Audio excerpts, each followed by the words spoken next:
Cockpit filled with smoke at 40,000 feet. A 16-year-old took over. At 40,000 feet above the Atlantic Ocean, the cockpit of Atlantic Air Flight 782 disappeared behind a wall of black smoke. The captain couldn't see. The first officer couldn't breathe. Warning alarms screamed through the flight deck. And in the passenger cabin, 287 people had no idea their pilots were seconds away from collapse. But what happened next would become one of the most unbelievable survival stories in aviation history. Because the person who would save them all was 16 years old, and he had never flown a real airplane before. November 14, 2019. London Heathrow Airport. Rain covered the windows of Terminal 5 as passengers boarded Atlantic Air Flight 782 bound for New York JFK. The aircraft was a Boeing 777-300ER, one of the most advanced and trusted long-haul airliners in the world. At the controls sat Captain Daniel Reeves, a veteran pilot with over 19,000 flight hours. Beside him was First Officer Maria Collins, younger, sharp, and experienced with over 7,000 hours. The flight was routine. 7 hours over the Atlantic. Nothing unusual.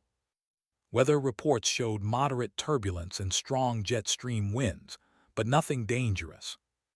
Passengers settled into their seats. Families adjusted blankets. Business travelers checked emails. Children stared out rain-covered windows. And in seat 23, sat Ethan Carter, a quiet 16-year-old. Headphones on. Eyes fixed on the wing outside. Unlike most passengers, Ethan wasn't nervous. He loved flying. For years, he had spent every night on advanced flight simulators, studying aircraft systems, emergency procedures, and airline operations. His bedroom looked more like a cockpit than a teenager's room. But tonight, he was just another passenger. Or so everyone thought. At 9:42 p.m. local time, the giant GE-90 engines roared to life. The aircraft pushed back, taxied through the wet lights of Heathrow, and lined up on runway 27R. Atlantic 782, wind 280 at 12 knots, cleared for takeoff. Captain Reeves pushed the throttles forward. The engine screamed. The aircraft accelerated. 80 knots. Checked. V1. Rotate. The nose lifted, and the Boeing climbed into the dark skies above England. The flight was smooth, cruising through cloud layers, breaking above the weather. Soon London disappeared below.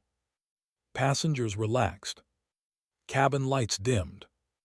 Dinner was served. Movies played.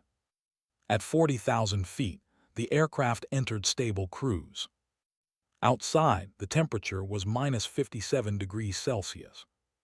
Inside, everything felt calm. Safe. Normal. But 2 hours into the flight, Captain Reeves smelled something strange.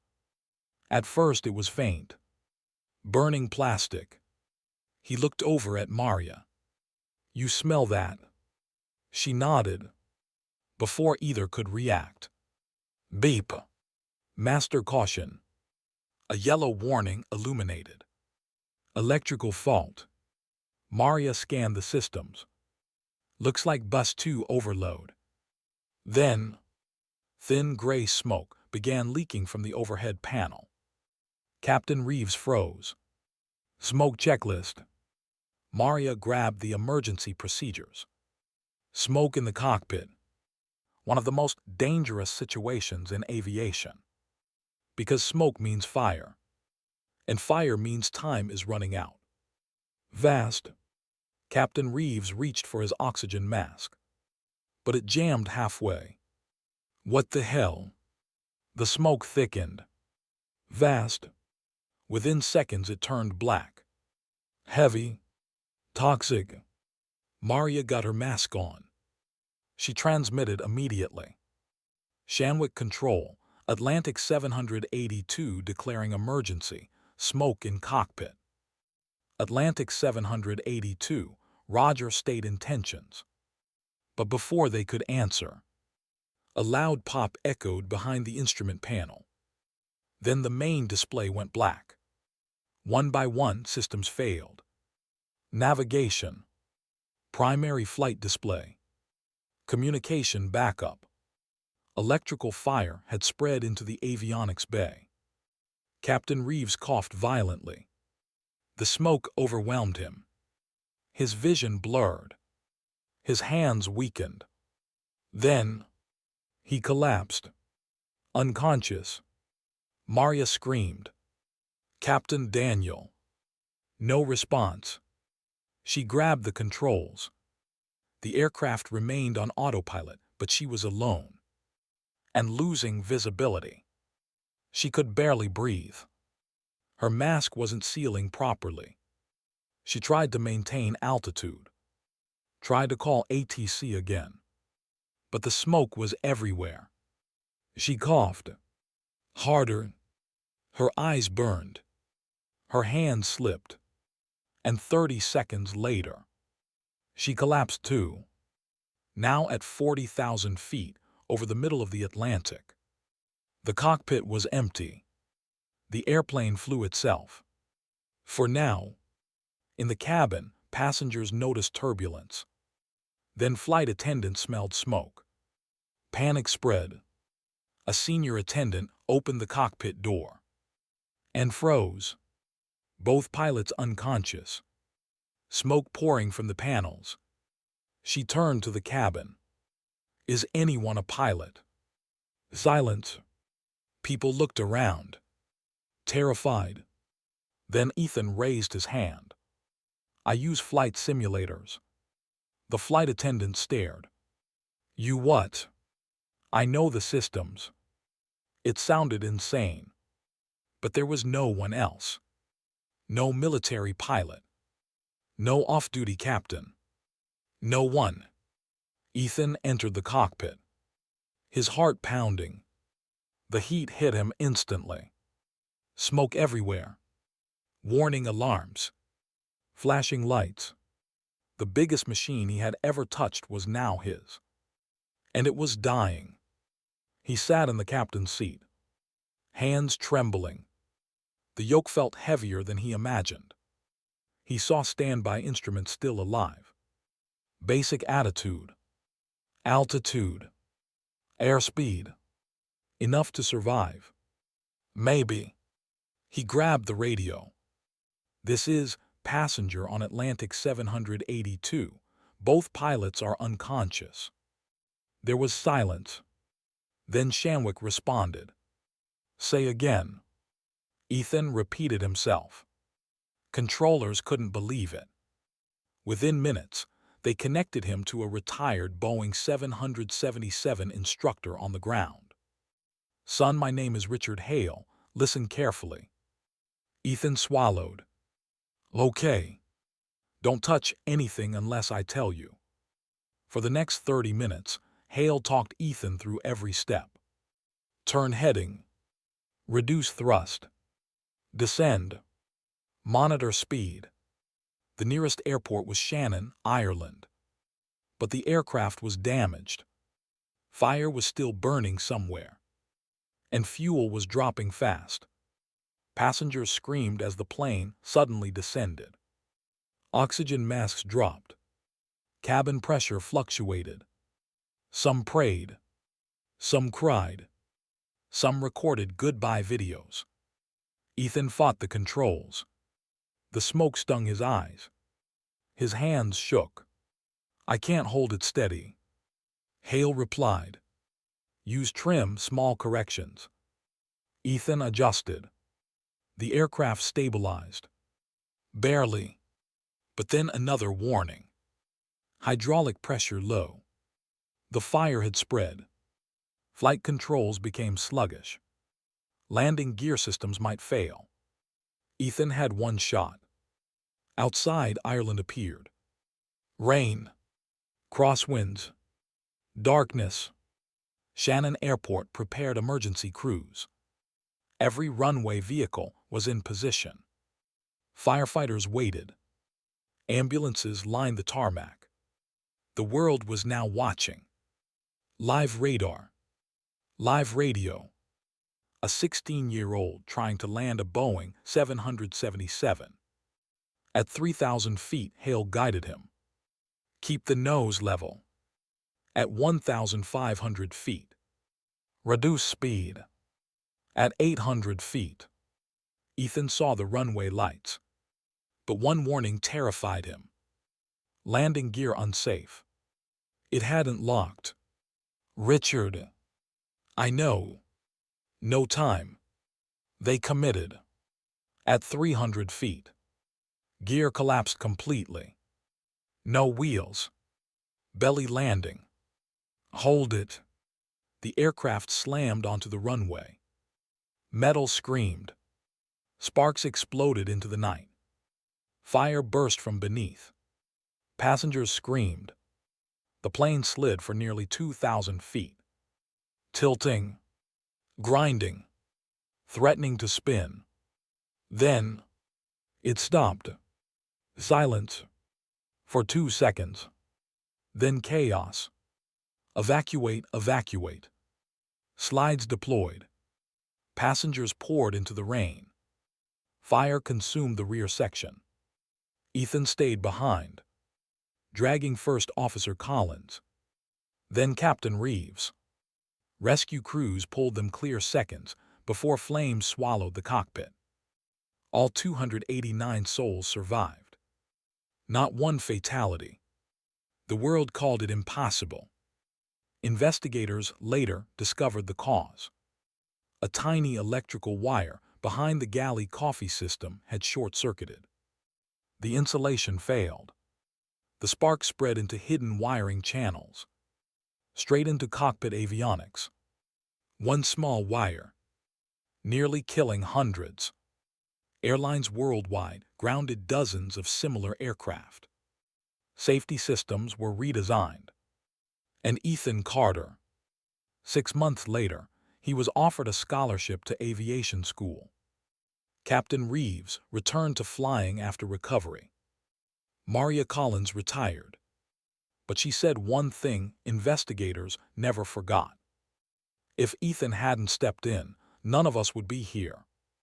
At 40,000 feet, when smoke took the cockpit, when the pilots fell, when hope disappeared over the Atlantic, a teenager did what trained professionals dream of doing. He stayed calm. And he flew. Because sometimes in aviation, heroes aren't in uniform. Sometimes, they're sitting in seat 23 ABY Sunrise. The burned remains of Atlantic Air Flight 782 sat motionless on the wet runway at Shannon. Steam rose from the scorched belly of the aircraft. Emergency lights flashed through the rain. Fire crews sprayed foam over the smoking fuselage. And around it, 289 people stood alive. Cold, shaking, some crying, some unable to speak. Many still couldn't understand what had happened. Just 3 hours earlier, they had been cruising peacefully over the Atlantic. Now they were standing in Ireland, staring at a destroyed Boeing 777. And at the center of it all stood Ethan Carter, 16 years old. His hands blackened with soot, his clothes smelling of smoke and fuel, his face pale, still in shock. He wasn't celebrating. He wasn't smiling. He kept looking back at the aircraft, because inside his head, he was replaying every second, every alarm, every descent, every scream, and one terrifying thought. What if I had been wrong? Paramedics rushed Captain Reeves and First Officer Collins into ambulances. Both were alive, but barely. Severe smoke inhalation, oxygen deprivation, Minor burns. Doctors said another 5 minutes inside that cockpit would have killed them. Inside the terminal, survivors were wrapped in blankets. Investigators began immediate interviews. What did you smell? When did the smoke start? Did you hear anything unusual? Passenger testimonies matched. A strange burning smell. Then pressure changes. Then panic. Then a rough descent. But one witness stood out. A businessman seated in 2D. He said something investigators couldn't ignore. I heard a loud bang under the floor before the smoke. That changed everything. Because if true, the fire may not have started in the cockpit. It may have started below. Hours later, the Aircraft Accident Investigation Unit arrived. Specialists from Ireland, engineers from Boeing, and safety official from the Federal Aviation Administration. Their first task: recover the black boxes, the cockpit voice recorder, and the flight data recorder. Both were heavily heat damaged, but intact. And inside those devices was the truth. Back in London, Ethan's story had exploded worldwide. News channels called him the boy who saved Flight 782. Social media flooded with praise. Aviation experts debated one question: how could a 16-year-old land a 777? But Ethan gave the same answer every time. I just listened. What the public didn't know was how close he came to killing everyone. When investigators replayed the flight data, they saw something horrifying. During the descent, Ethan exceeded the safe bank angle by 11 degrees. At one point, the aircraft nearly entered a spiral dive. A spiral dive at that altitude, with damaged hydraulics, would have torn the aircraft apart. He had corrected it just seconds before structural failure. Not because of training, but instinct and luck. Then came the cockpit audio. The final minutes before the pilots collapsed. Captain Reeves, that smell's getting worse. Maria Collins, electrical bus overheating. Then, a crackling sound, like wires burning. Then alarms. Then coughing. Then silence. No explosion. No sabotage. No bomb. Just fire. Hidden. Silent. Deadly. Investigators tore apart the aircraft. Panel by panel. Wire by wire. They traced the burn pattern backward. Not from the cockpit. Not from the avionics. But from the galley. Near the rear coffee system. A single heating wire had melted through its insulation. That exposed copper touched the frame. It arced, sparking into nearby bundles. Those bundles carried electrical power directly beneath the cockpit floor. Within minutes, the fire had spread unseen, burning through layers of insulation, producing toxic smoke, the exact same kind that had caused disasters before. But this aircraft had passed inspection. So how? Then they found it. A maintenance report from 3 weeks earlier. Minor overheating in galley circuit number 4. Logged, but never fully repaired. Only reset. That single decision nearly killed 289 people. The airline faced immediate investigation. Public outrage exploded. Families demanded answers. How could something so small be ignored? Captain Reeves woke up 2 days later. His first question shocked everyone. Did we make it? When told everyone survived, he cried, then asked, who landed it? When they said Ethan, he stared in silence for almost 10 seconds, then whispered, impossible. Maria Collins woke up later, her lungs badly damaged. She remembered almost nothing after the smoke. Only one image: Ethan entering the cockpit. She later said, "I remember thinking, this kid is either our miracle or our end." Weeks later, Ethan visited both pilots. The meeting was emotional. Captain Reeves shook his hand for nearly a full minute. "You saved my airplane." Ethan replied quietly, "No, sir, I just borrowed it." That line spread across the world. But investigators weren't finished, because another terrifying discovery emerged: the captain's oxygen mask. It had failed mechanically.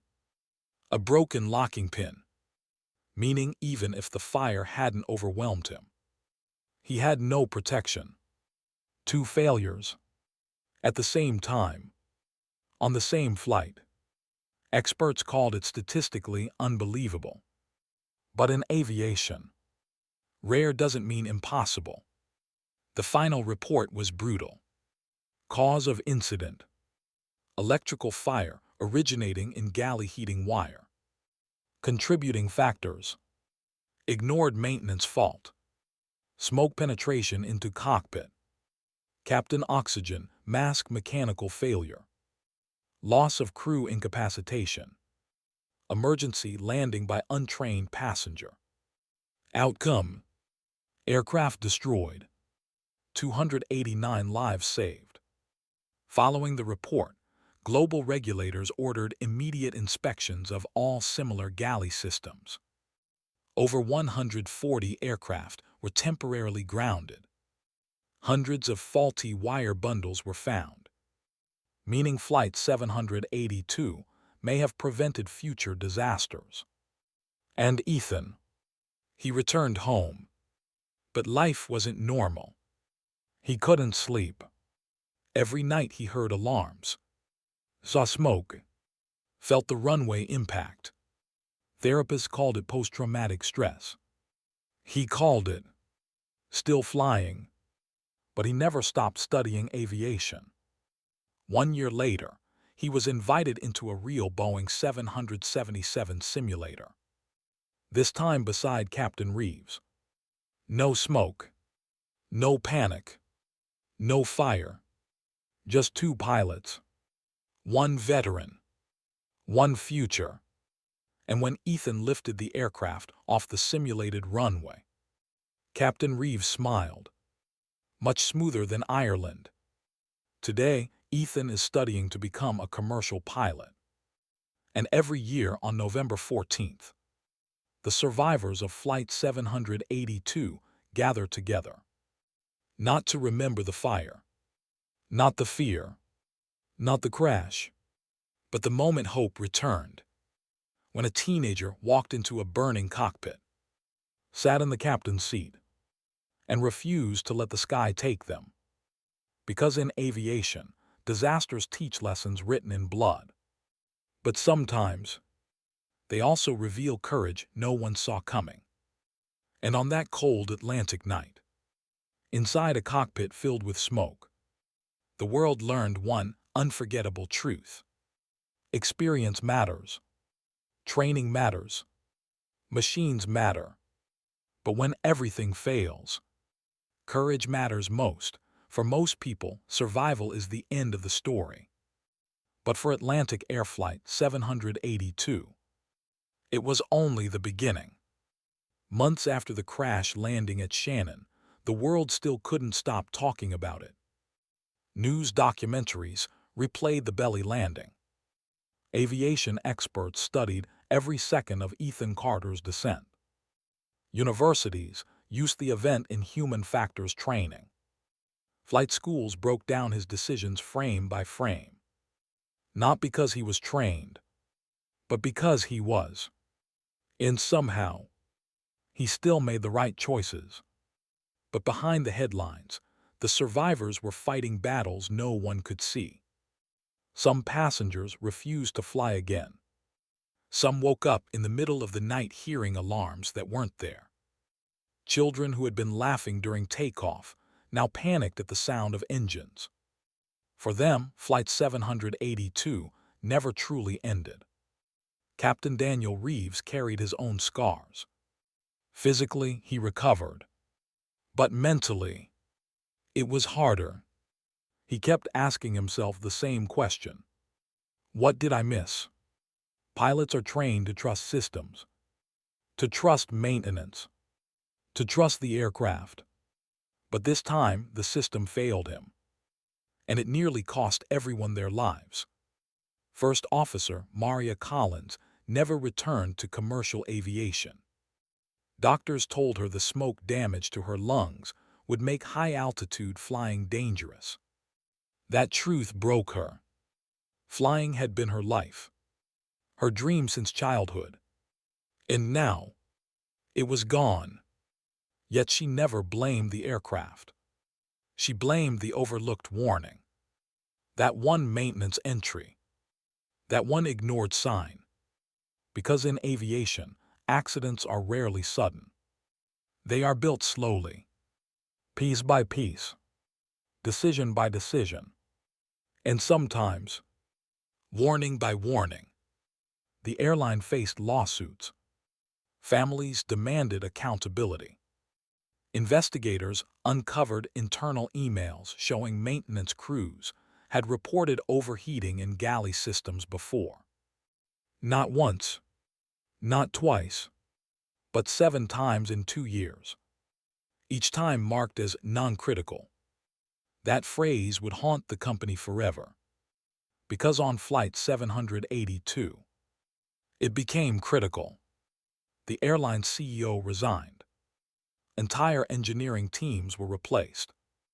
Regulators forced new inspection standards worldwide. Thousands of aircraft underwent rewiring checks. And what they found was terrifying. Nearly 300 aircraft had similar wear patterns, meaning Ethan's flight may have prevented future tragedies. But Ethan himself struggled with the attention. Everywhere he went, people stared. Interview requests, television appearances, magazine covers, people calling him a hero. But Ethan never saw himself that way. He kept saying, "I was scared the whole time." And that was the truth. When investigators reviewed his voice from cockpit recordings, they could hear it. Heavy breathing, shaking, whispers.